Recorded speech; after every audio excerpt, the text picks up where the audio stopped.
Have you ever felt that pull, towards an ancient story, a myth that feels like it holds secrets about existence itself, about gods, monsters, and us?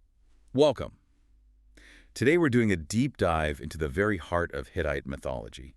We're looking at the epic struggle between a fearsome dragon, Illuyanka, and the storm god Tiship.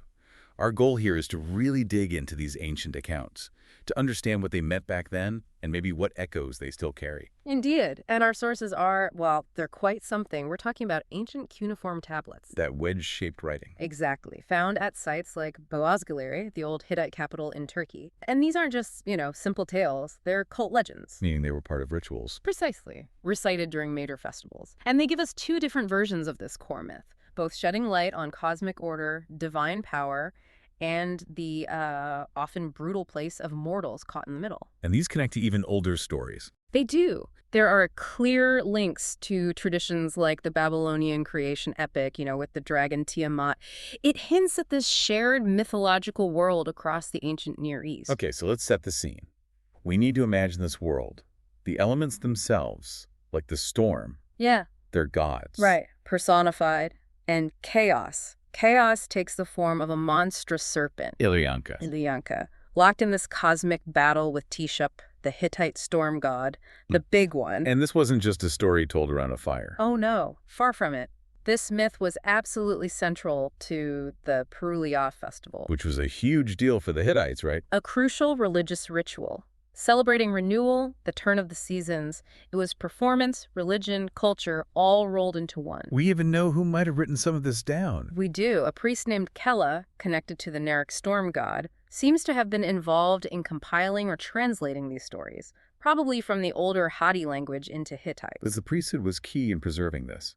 Absolutely. And we even see hints of other influences later, maybe Hurrian traditions creeping in, adding layers. It's quite complex. Let's get into the first version, the older one. Yeah. Because Tiship doesn't exactly start strong here, does he? Not at all. He suffers this really humiliating defeat. Illuyanka just beats him. The storm god, beaten by a serpent. That's a serious upset in the cosmic order. It is. The god of storms is helpless. Things look grim.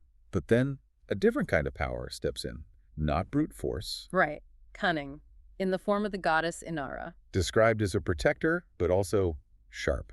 Shrewd. Very shrewd. She knows Tiship is down, and she needs help to take down the dragon.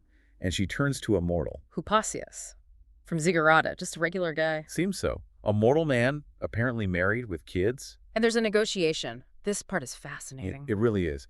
Hypasias agrees to help, but he has one condition. Which is? Inara has to sleep with him. Wow. Okay, so even gods might need to bargain with human desires. It seems that way. Or maybe it's about securing his loyalty, ensuring he's bound to her, at least until the job is done. It immediately frames Hypasias not as a hero, but as a tool. An expendable tool, it sounds like. That's the strong implication. Divine goals come first. Mortal lives, mortal desires. They're secondary, maybe even irrelevant in the grand scheme. So Inara agrees. Yeah. And she sets her plan in motion. Yes. She makes herself beautiful, prepares this incredible feast, lots of wine, all sorts of drinks. And she lures Illuyanka out, and his children too. The whole serpentine family. Invites them to this party. She knows how to play the game, using temptation, indulgence. And he fall for it. Completely. They drink and drink until they're bloated, drunk, basically incapacitated. They can't even get back into their lair. That's the moment. That's the moment. Hypasias, who's been hiding, waiting, he jumps out. And what does he do? The tablets are very direct. Hypasias came and bound the serpent with a rope. Simple as that. So the mighty dragon, defeated by rope and too much wine. Effectively, yes. Yeah. Immobilized. Then Tiship can finally step back in. Exactly. Tiship and the other gods arrive now that Illuyanka is helpless, and they deliver the killing blow. The serpent is vanquished. Victory. But the story isn't over for Hypasias. No, not quite. Inara sets him up, builds him a house in a place called Taruka. Seems like a reward, maybe. Potentially. But there's a catch. A strict warning. Which is? Don't look out the window. Why? What's the fear? She's afraid he'll see his wife, his children back in his old life. And he'll want to go back. And does he? Of course he does. It's almost inevitable, isn't it? After 20 days, curiosity or longing gets the better of him. He looks. Sees his family. Sees his family and immediately begs Inara, let me go home. Uh-oh. This feels like it won't end well. It doesn't. The tablets are damaged right here, but the implication is pretty clear. She kills him for wanting to go home. It strongly suggests that. He pays the price for his, quote, foolishness and naivety. His very human longing is seen as disobedience, a flaw. That's brutal. Yeah. He helped save the gods, and this is his reward. It underscores that point again, doesn't it?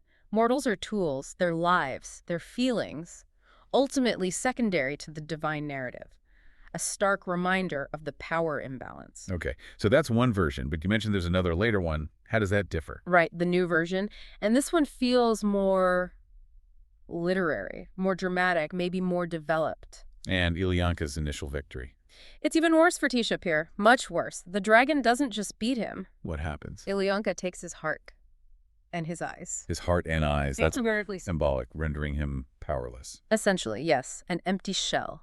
Utterly incapacitated. It makes the stakes feel even higher, and Tiship's eventual revenge much darker. That is a powerful image. It feels much more personal, taking parts of the god himself.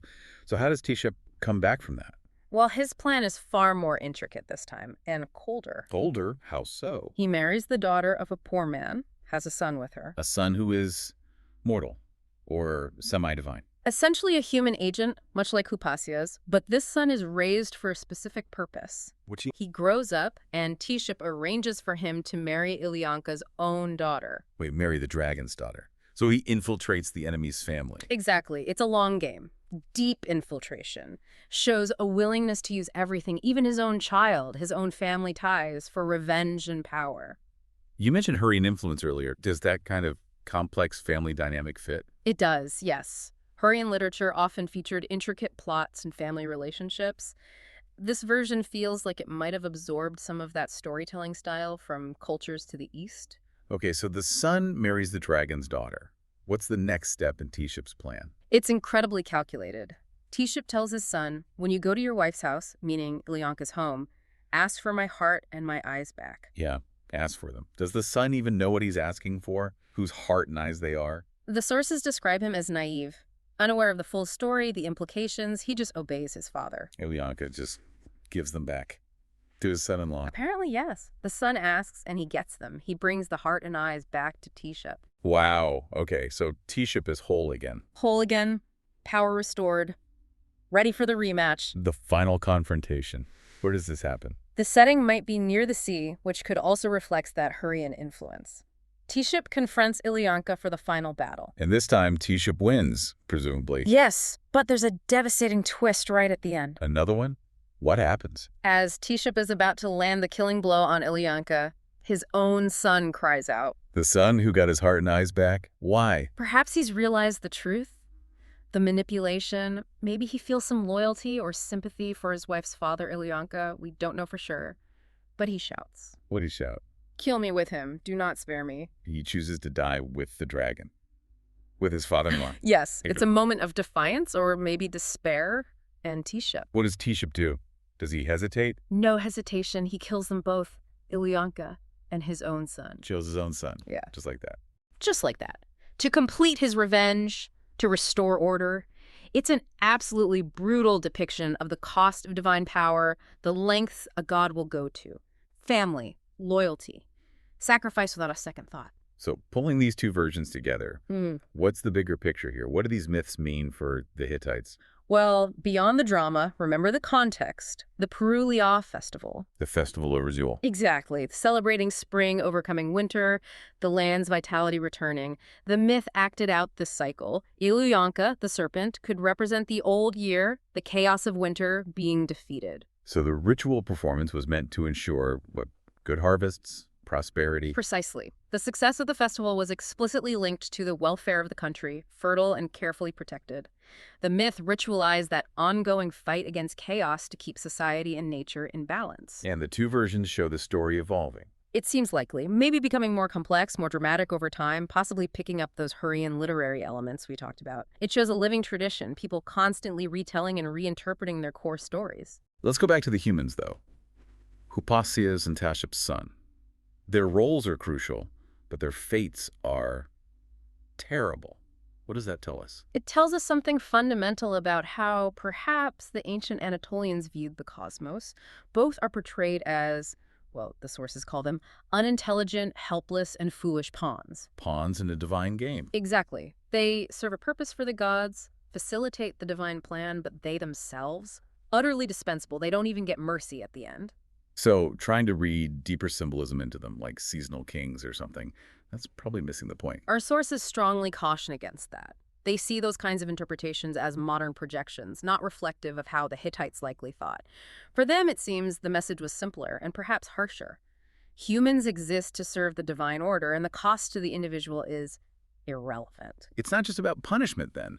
It's about fundamental value, or lack thereof, from the god's perspective. A profound awareness of the gap between mortal agency and divine will, divine destiny. It really grounds these fantastical stories, doesn't it? They're woven from real anxieties. The cycle of seasons, the need for order, the nature of power, both divine and human, that constant fear of chaos breaking through. And the belief that only divine action, however brutal, could keep it at bay. So, we've journeyed through this ancient Hittite myth, Illuyanka and Teshep. Two versions, one struggle, Inara's cunning, Teshep's cold revenge. It gives us such a vivid window into their world, their rituals, their gods. And it shows these weren't just simple monster stories. There were explanations. They were rituals. They posed difficult questions about fate, sacrifice, and the very nature of power. It does make you think, doesn't it? How much of our own sense of right and wrong, of sacrifice, of what's necessary, is shaped by the stories we tell ourselves to make sense of the world around us? And how much is shaped by who we perceive holds the ultimate power? A question that echoes down from those ancient tablets. Thank you for joining us on this deep dive. We hope you continue exploring these ancient legends, looking for the meanings hidden within.